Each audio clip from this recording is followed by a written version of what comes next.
best 12-year-old or a better 17-year-old. That's the best.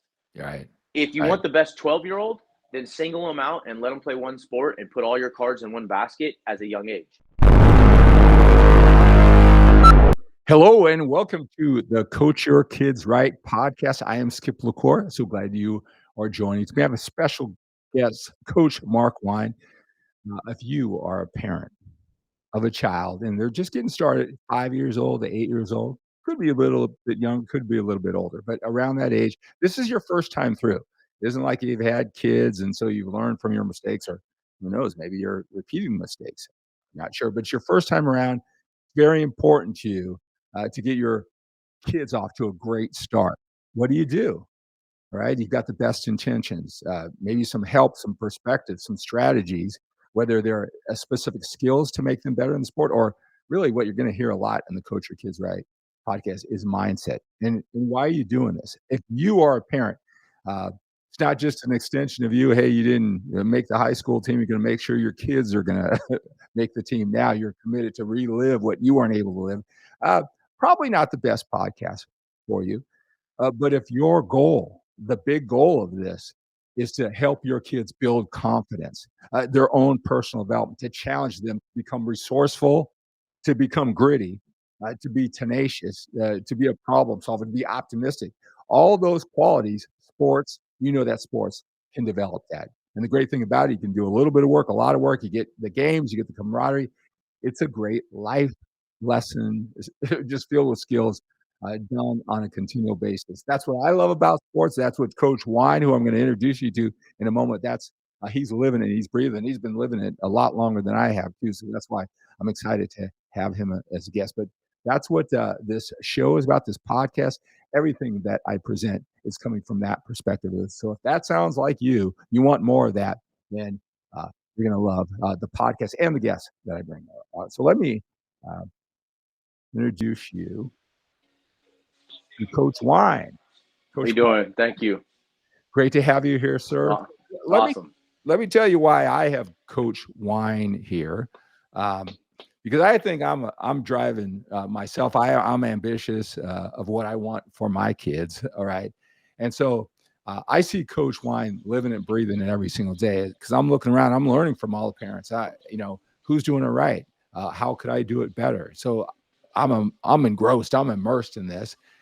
And so a couple of things. Number one, quite a resume, working with professional athletes all the way down to his own little kids, who he's twins at 6 years old. So it's that wide range.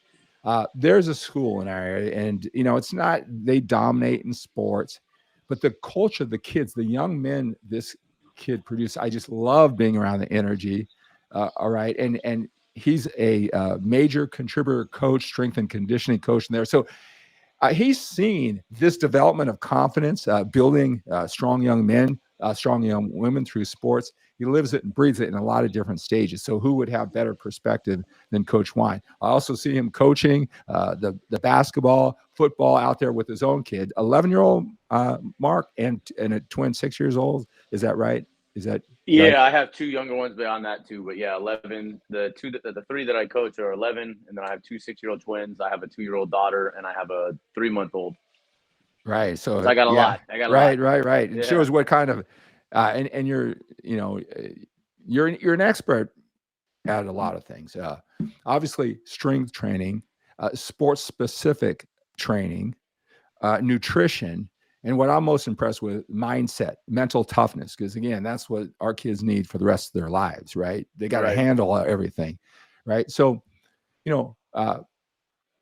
with all those things that you specialize in, what do you think would be the most useful use of the parents to get them off the right side? What should they be focusing on most?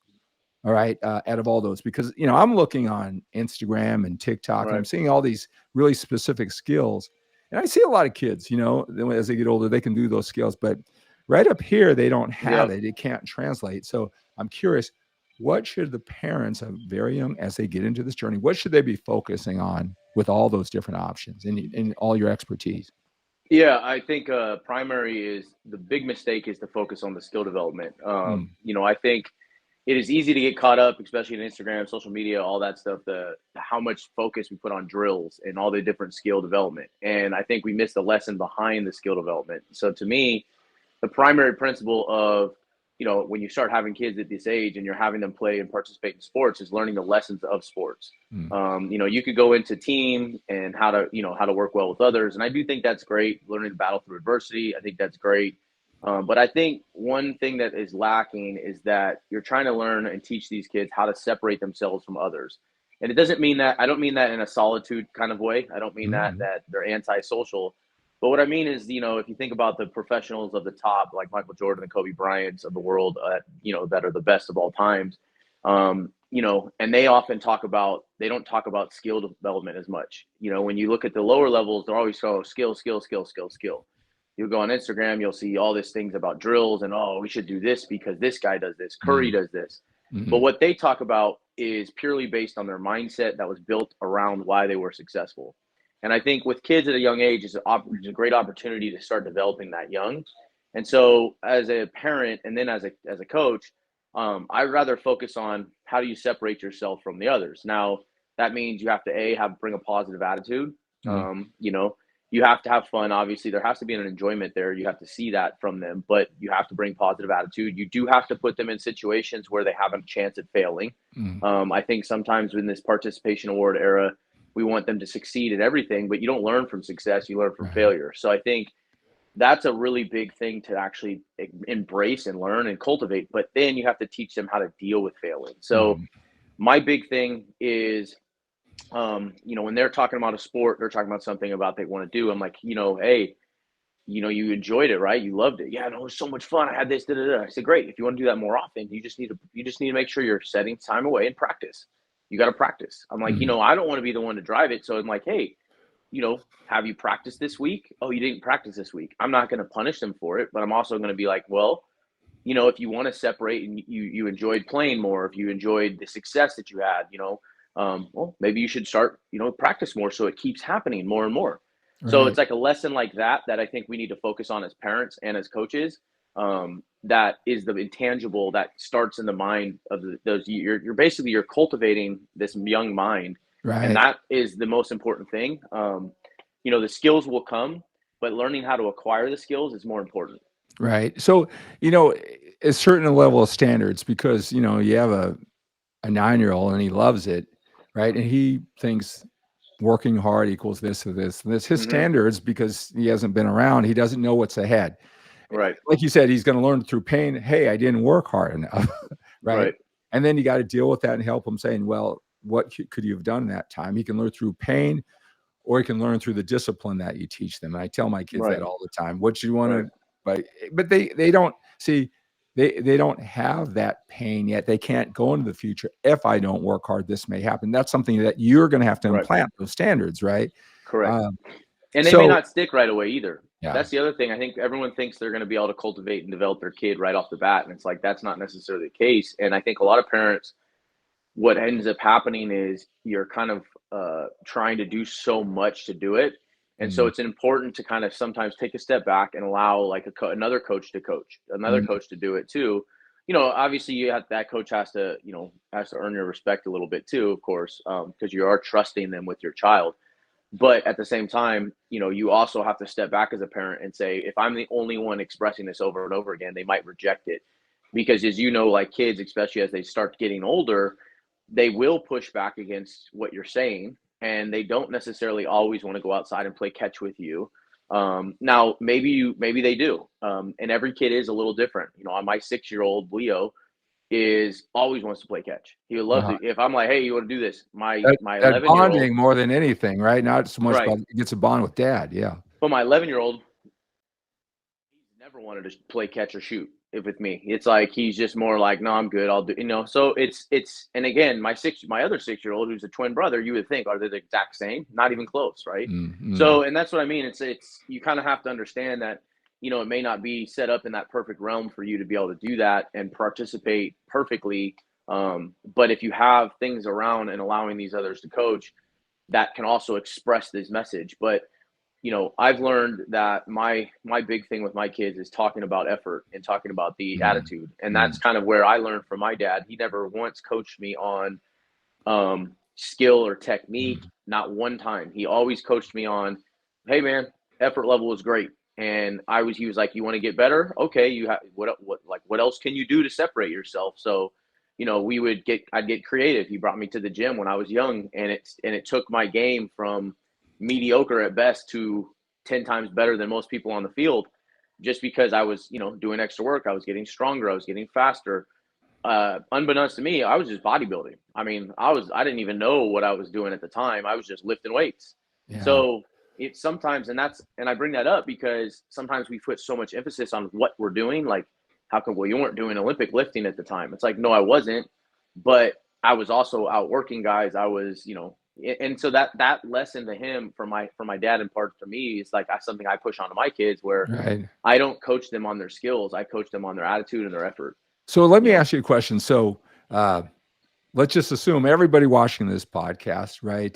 They're putting in the effort to the kids. So I got a couple questions. One is, so now you're at this elite high school where the best of the best, and they're great kids, they're great people, not just great athletes, right? Right. But some stick out more than others. Tell me, what is about that 15-year-old, right? Because what we do now will produce that 15-year-old.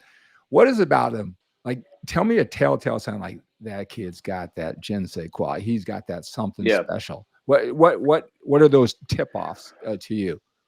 Well, I think first it's don't put too much expectation on a kid for that at like 13, 12, 11. There's still so much development and growth physically and mentally that they have to do, that you may have the best 13-year-old and they might be completely washed out by the time they're at 14, 15, 16 in high school. Mhm. So you got to accept that and allow that to be a kid. Once they get into high school and you can start to see those traits really start developing, from a physical perspective, I would tell you that it's cognitive reaction. That's just a skill that I see, that I know. I've seen guys from a professional goalkeeper in the MLS that was here, and literally saw him first time I trained him. I was like, he's a pro. Mm. Have another kid who's in the NFL right now, and it was like I saw him first time he walked in the door at Dale South. Saw his reaction time, saw how he moved, and I was like, this kid's professional.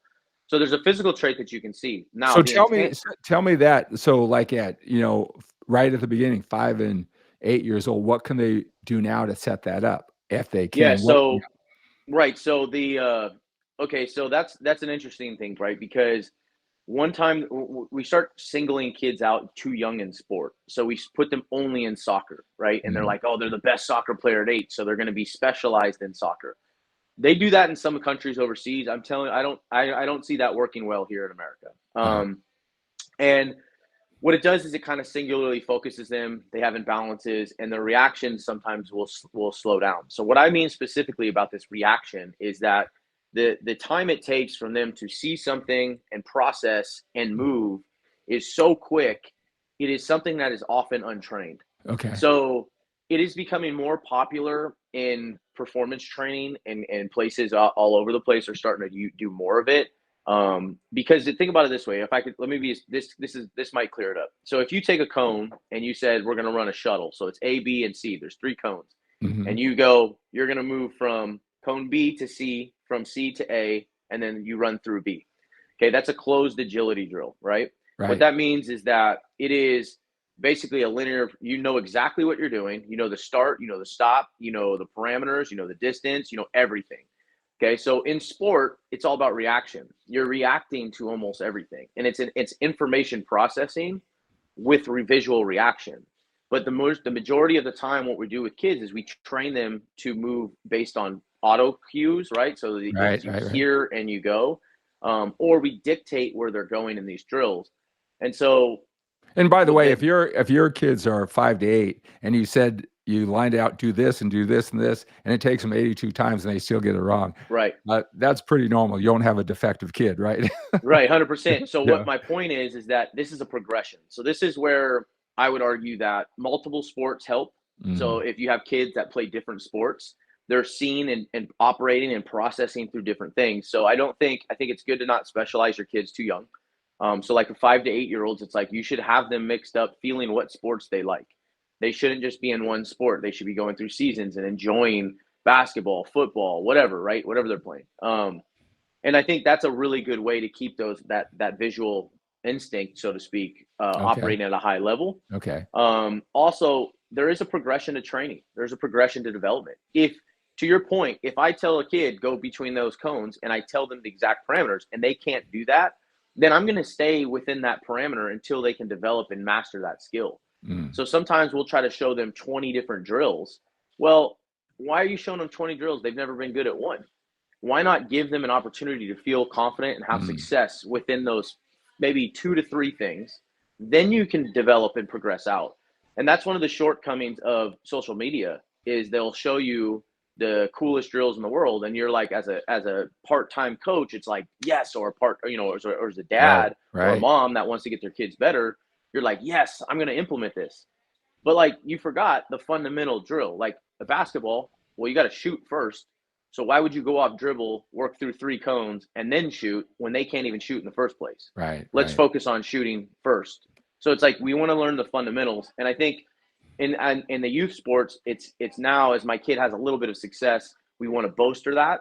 And then sometimes when the kids are not as successful young, they're like, oh man, they're not going to be any good, Right. Right. and I think you can go both ways with that, right? My personal experience of that is my 11-year-old, he was tall, okay, and I'm not that tall. I'm 5'10". My wife is, I don't know, 5'4", and so, but we have relatives that are tall. He's a pretty tall kid. He's always been the tallest, but he was skinny, and his development, was behind. He was tall, he was uncoordinated, and he couldn't shoot, couldn't catch. And so I was watching this kid like he looked like a baby deer. And so, but then over the years, you could start seeing it now. He's filling out, and now all of a sudden he's fast. He his first game at flag football this season, he burning people, taking off, running the whole way, like, and it's like, wow, you're watching this coordination develop. And now now he's 10, turning 11 next month. And then and then his next game in flag football, he has 4 interceptions. He's got 3 touchdowns. Well, if you were to rewound that 2 years ago, I mean, I would have been shocked if he caught the ball. So I think sometimes we get to like that, we're thinking in the 5 to 8 year range and being like, oh man, they're not coordinated. They're not going to be an athlete. Well, hey, look, let them stick with it. Maybe they're not the best at the time, but if they really like the sport, if they like football or whatever sport, or if they like the Right. sport, just encourage them to keep practicing. Say, hey, Yeah. look, the best players in the world are the best because they practice the most. If you really want to get good at basketball, if you really want to learn to catch, let them catch. My 6-year-old Yeah. says, Yeah. I can't catch. And I tell him, don't say can't. I want you to, hey, if you want to be able to catch better, just practice more. It's a Right. Right. lesson. Right. One thing that you said, there's that saying, you can be a jack of all trades, a master at none.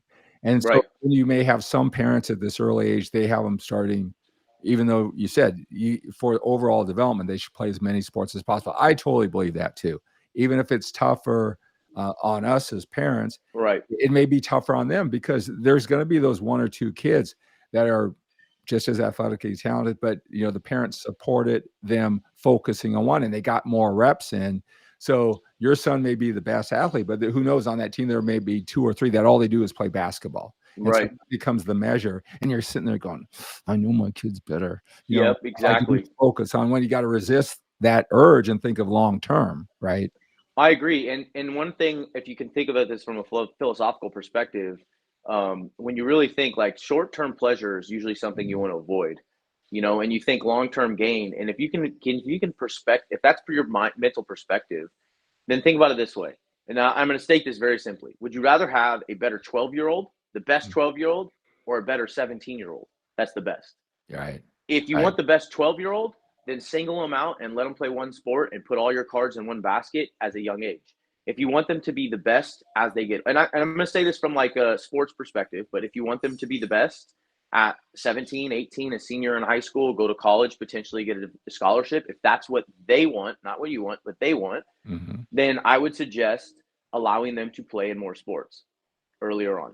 Now, once they Right. get to high school or they're a year out, they'll start feeling like, okay, I really don't like this sport. I don't like this sport. And they'll start picking and choosing and they'll single it out themselves. But just because they show, a massive like, oh, you're really good at basketball right now. That doesn't give you the sign. And this is again, take it or leave it. But if they're the best in basketball, it doesn't mean they're going to be a basketball player. Right, right, And if right. you single them out and force them into that, where they're like, yeah, we're just going to do basketball, basketball, basketball, I can almost guarantee you from my experience when I see it in high school, those Mhm. kids reject the sport by the time they are junior or senior. And they Yeah. don't want to work hard at it. They don't want to do any part of it. They've been burnt out and they were really, really good and they've now been passed up. And it Mhm. basically backfires. Yeah, because something that they put so much their identity, now they can't claim the top spot, so it's no longer fun. They still may be Correct. way up there, but not matching the way Correct. they see Correct. themselves, and Right. and that's the challenge. So, yeah, I think that I think a lot of people would, a lot of parents would agree with that. But I think getting your validation that keep on going, you're going down the right path. I know that if you put in more reps, he would be the best baseball player Right. than the Right. third, and he'd be the best basketball rather than the third or fourth. But overall, you got to think that long term, right? Yeah. Let And me, yeah, go go ahead. ahead. No, go ahead.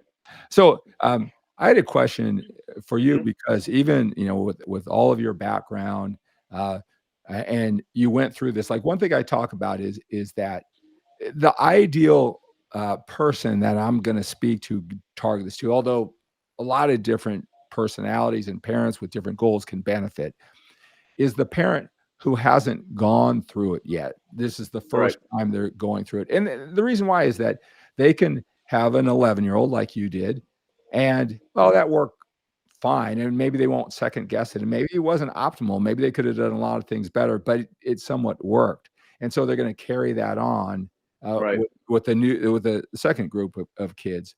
Um, uh, that may be a great strategy.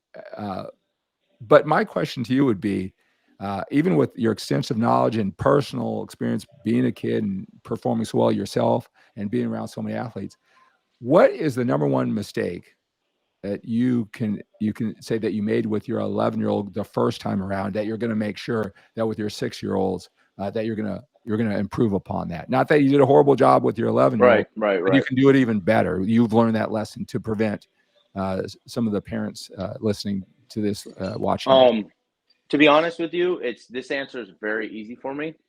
And I don't think if COVID happened, I would have been able to answer this. And the reason why I say that is because with COVID, it slowed my life down a lot, right? So it Mm, gives you more time for reflection and evaluation. And I would honestly say that investment of time. So what I mean by that is like I think we get caught up in finances and money and all that, in that game. mhm. And I'm not going to go too deep into this philosophy, but Well, we can when you have you and back because they're gonna experience exactly what you're saying, so we're gonna have you back, correct, and we can go into it correct. deeper. Right, right. So, but it's an investment of time. The most valuable resource and the only true value that you have in this world is honestly what you do with your time. You can't buy more of it. You can't, you know what I mean? It's just something that is just there and it's never coming back. And I would honestly say that I did not, because I was working, I had my business, I was expanding, I was rapid growth, like just seeing all sorts of stuff. And I did not invest enough time in my 10 and 11-year-old development as I do now with all my other kids. And I think it was just easier because I got caught again, you get caught up, you're busy, you're ambitious. And Yeah, I'm still ambitious. I'm still very, you know, directed forward working and doing. I have very disciplined lifestyle, but I also have a different perspective to where it's like I make time, make sure I pick my kids up, I make sure that yeah, I help them with other things. We go over stuff at night. I've done all those different things. I thought back then, and I think maybe that's part of the reason why my 10, 11-year-old honestly doesn't want to play catch with me as mm, much as like my 6-year-olds do. uh-huh, And so I think that from that perspective, I would encourage any parent to recognize like, yes, you're going to be working, you're going to be tired, but your kids are going to grow up and they will grow up fast. And it's kind of you don't want to miss that opportunity and time to, not go out there. And if your kid wants to shoot hoops, go shoot hoops. If your kid wants extra training, go support that. Go support it with yeah, extra training or, yeah. those kinds of things to show that you're invested. I think that is honestly the biggest thing that every parent should do with those kids Yeah, at that age. I And think I think, that's yeah, yeah. go ahead. Sorry. No, I think that's an awesome point, and there's gonna be so much uncertainty going back and forth. Am I putting too much in this? Because to take care of your child, you do have to make the money too. Right. Of especially the course. part of Of the course. country where we live, right? So there's Yeah. that back and forth. What's too much? It's a balancing act that you're Right. probably not going to be able to understand how well you balance it until they're 18 years old. One Right. strategy that I have, and is that I try to identify, and I like going to De La Salle, and I can pick out. And so I want to get to those other intangibles, get back to that question. But there's Right. certain things when I see this is an amazing kid, right? There's just something about him. And forget about, how he throws a ball or catches Right. a ball, right? And I'll kind of just try to do like, what's special about this kid, right? And so I ask a lot of questions, and shout out to Coach Vargas, right? So there's a gentleman, Bubba Vargas, if you know Bubba, Hmm. right? It's just that the minute I met, that was an outstanding young man, okay? And that was even before he got to De La Salle, right? Right. And then, he playing a high level of football and baseball from, freshman and sophomore. And so, I ask, I don't think his dad even knows how much I appreciate him, because I'll send him a text, because I doubt myself if a lot of parents keep on keeping on, because Right. you never know for sure, right? And that validation from committed, parents like us can Hmm. help them along the way. But so, along that line, and thank you so much for that. But along that, I'll give an example. What I mean is that, so they were doing all stars, 8-year-old all stars, and I was involved in the choosing of the 24, the two teams in the baseball organization, right?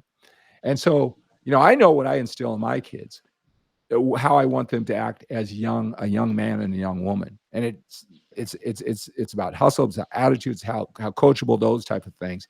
Right. And what it validated, because it was the first time I was in that experience, what the coaches said about that kid. A couple of things are, yeah, that kid, and he'll talk about how he thanks the coaches Right. after everything, and they'll go, "Who does that?" And I'm thinking to myself, I've been telling my kids that. Well, thanks for the validation. Or they talk about the families, all these intangibles. So when you see that superior athlete, and we talked about, the physical traits, the physical ability, what are Hmm. those? What are those that, you just, that's going to be a fine young man. He's going to be a winner in life, no matter what he does. I mean, what are Right. some of those things you see? Well, first is, I know this is cliche, but discipline is really important. Mm, The discipline life is like, is I think what Jocko Willink says, discipline equals freedom, right? I think that is yeah. honestly such a true statement. But really, that's it. It's a habit. It's a habit lifestyle that people live, and I could tell from, they show up, they do extra work, they're very structured. Usually, those people or those athletes always have success. It doesn't matter what it is, because they can transfer those skills to anything, right? That's one. A second one that I notice is humility. The most humble athletes always have the most success. Mm, I would even blanket statement that from all the way across the perspective, because they have the ability to influence a room, mm, and they don't alienate themselves from yes. others because Mm, they are humble. yes. It is beyond easy, if you are having everybody in the world tell you how good you are, for you to allow that to go to your head.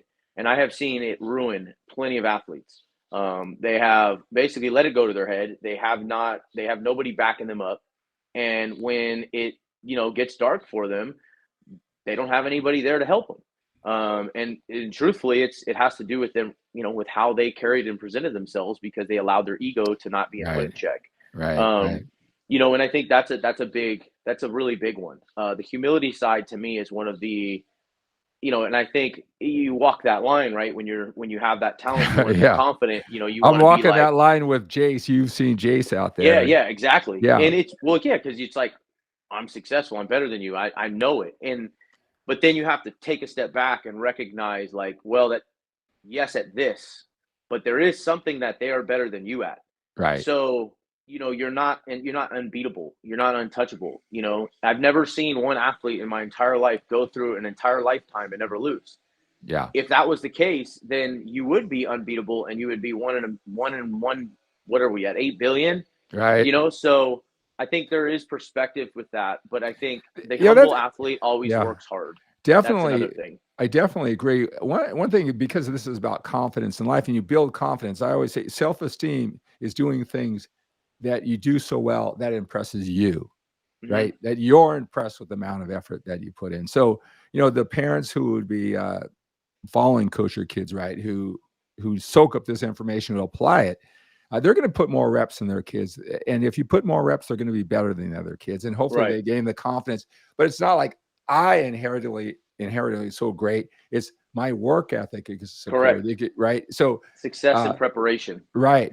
And that's a Mm-hmm. quality that you can keep on digging in, and you can pat yourself on the back. I work Right. hard, not I am Correct. so good, you know? Well, and that's confidence. So to your point, that's confidence because you're recognizing the preparation and the work Yes. that was put in to be successful. The success, the egocentric way to, in the other route, is that I am a superior being. Yeah. That is where it becomes ego, cocky, all of that. The humble athlete recognizes that I am where I am because I work harder than all of you. That doesn't mean you can't be where I am. It's just I'm willing to do more. I'm willing to sacrifice more. I Yeah. focus on the long term. You're still focused on you want to get 10 minutes at Fortnite, where I'm like, I got to Yeah. earn my freedom. I got to earn my Right. leisure time, you know? Right. You know, it's interesting because, out of 10 kids, how many are you going to have? Well, you got to be tone that down. You got to be humble. I mean, you're lucky if they have that dog in them enough, Yeah. right? Where Yeah. they are that way, because most are struggling with their confidence, right? So it's Right. almost a luxury when you got to tone your kid down. You know what I mean, right? Because you're right. It's that fine line between it and Well, you know, you do want them to be confident. I mean, it is super critical. I think in life, it's really easy to compare yourself with others. You know, you get into that lack living, and you really don't want your kids to go through that. So I do think I'm a very extremely anti against participation awards. I know people are always like, oh man, I'm like, look, I don't want kids. I want kids to recognize that you just work hard. Like you're gonna go and participate. You're participating because you want to be there. You want to do the work. Now, but I also am very big on recognizing when somebody goes above and beyond because I do think that should be encouraged. So if it doesn't even have to be a massive thing, but it's like, did you go above standard? Somebody has a standard written out, and you have a series of 10 rules or 10 things that must be done. And they did 11, and that 11th was creative and was off sheet, and they just did it on their own. That needs to be celebrated because, to be honest, that's the encouragement side of like, oh man, I have a win. I did it.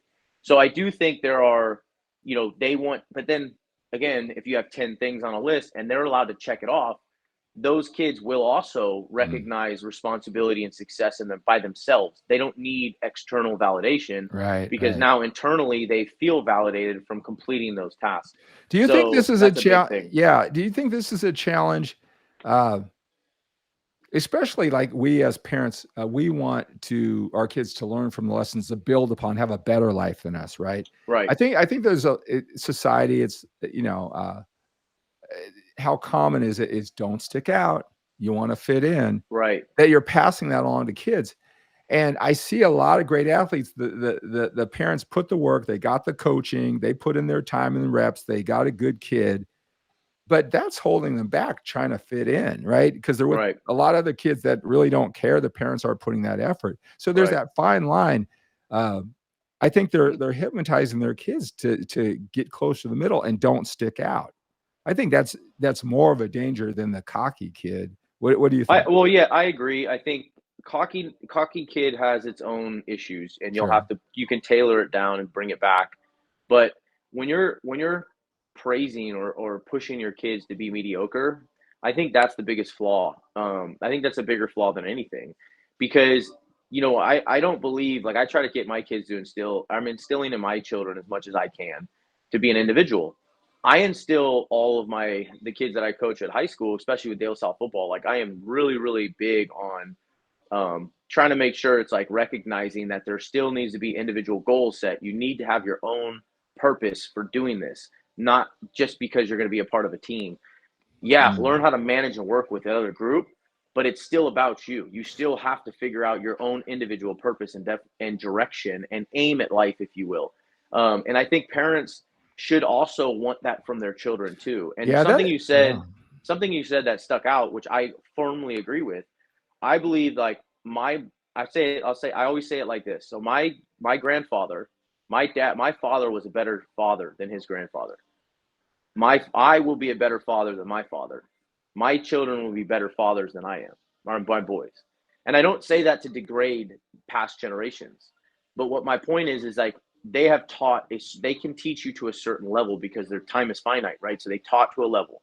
Well, unfortunately, now I've been able to retain and get, my father was transferred information to me. So then now I'm going to take what I've learned from him and I'm going to learn more in my life to now pass that on to my kids. And then my kids will do the same. So I think every goal of the parent should be to improve the generation that's coming after them. Right. And that can mean a lot of different things, financially, of course, or whatever. But I think sports provides us with an opportunity to do that because you could provide them with like, how do I fail? How do I succeed? Because you have to learn to handle both. Yeah. What I have an aspiration to be the greatest.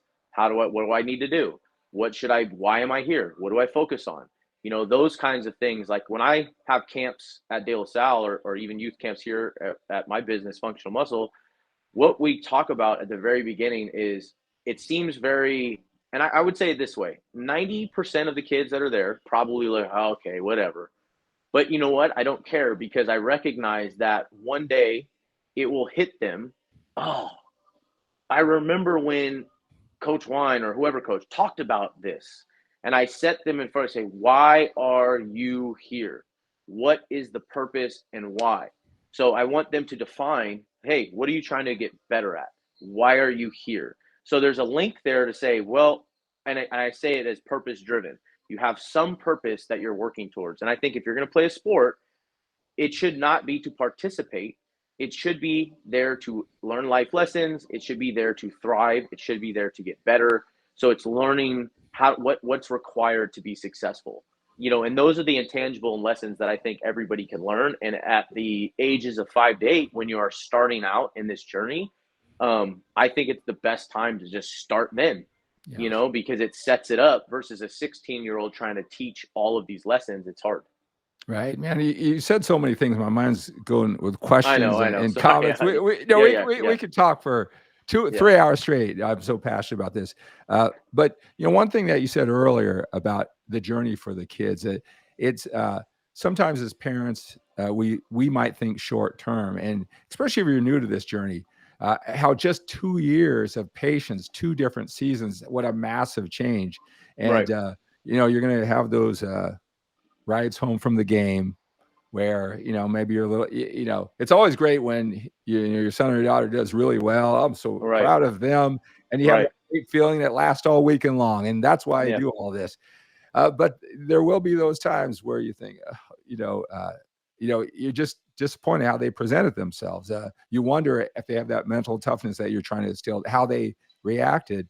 Mm-hmm. That you gotta just keep on going in the longer term goal. Right. You gotta see it, because I think that it's important to have that perspective, because every year, 5 to 6, 6 to 7, 7 to 8, 8 to 9, and probably even more than that. That year difference, when you keep on keeping on, it makes such a massive difference. And I think that if you understood that, it would make you a lot more, breathe a little bit easier, a little bit more patient, Right. still work hard, but kind of just enjoy the process. It's tough when you're going through it for the first time, though. But Of course it is. yeah, No, of course it is.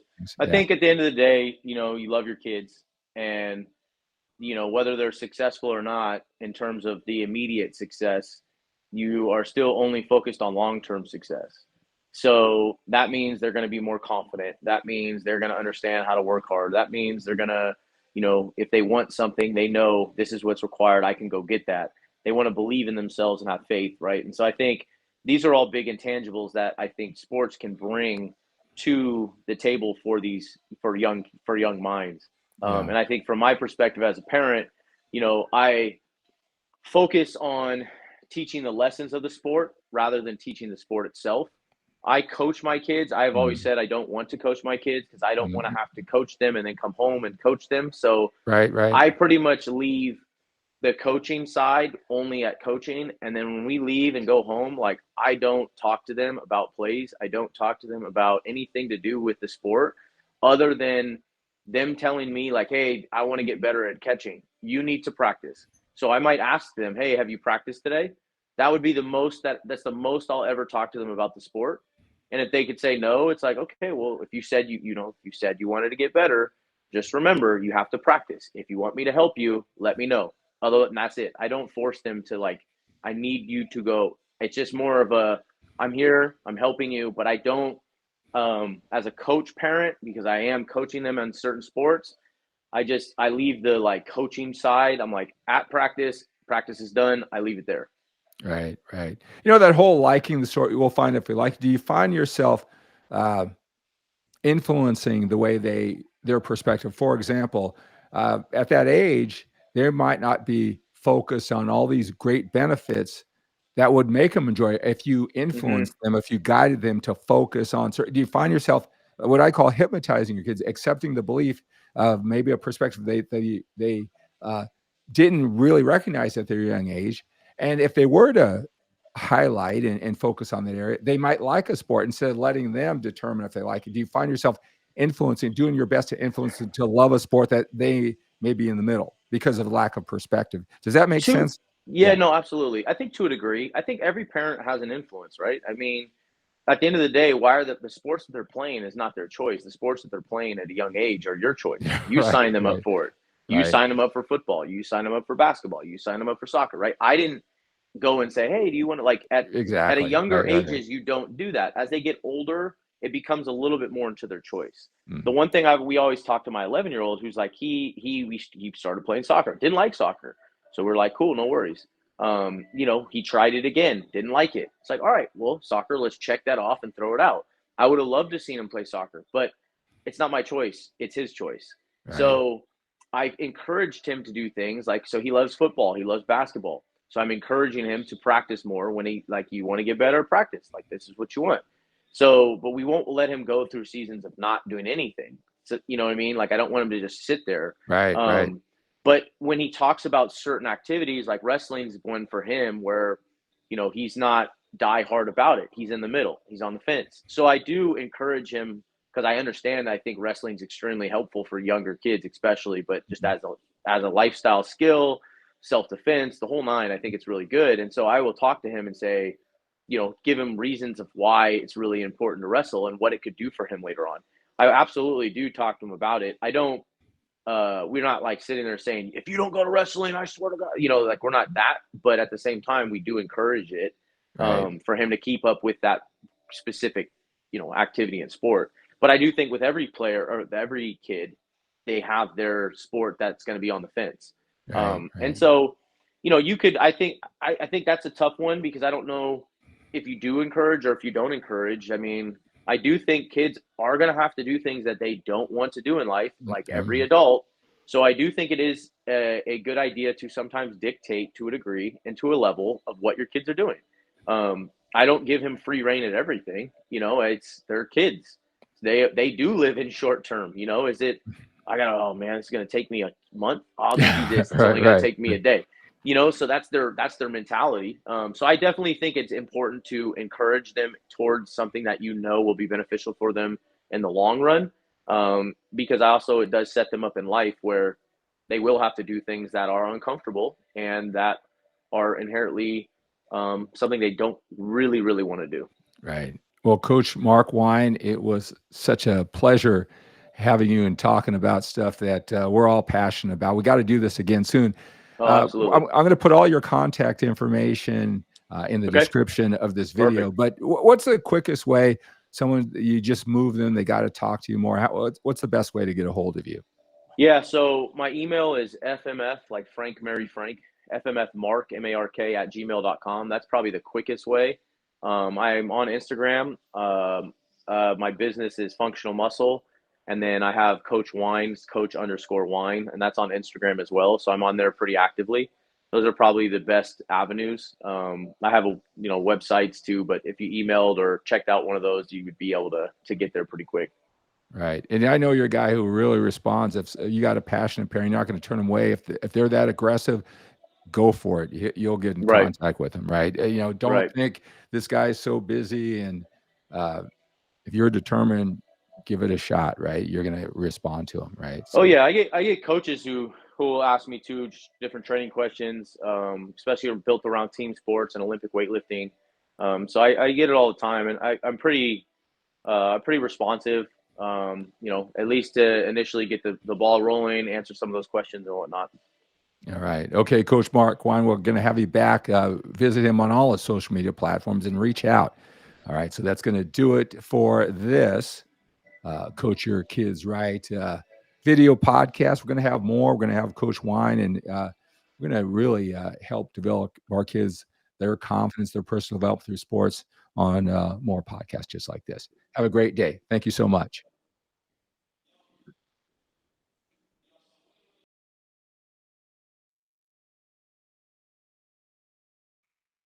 All right.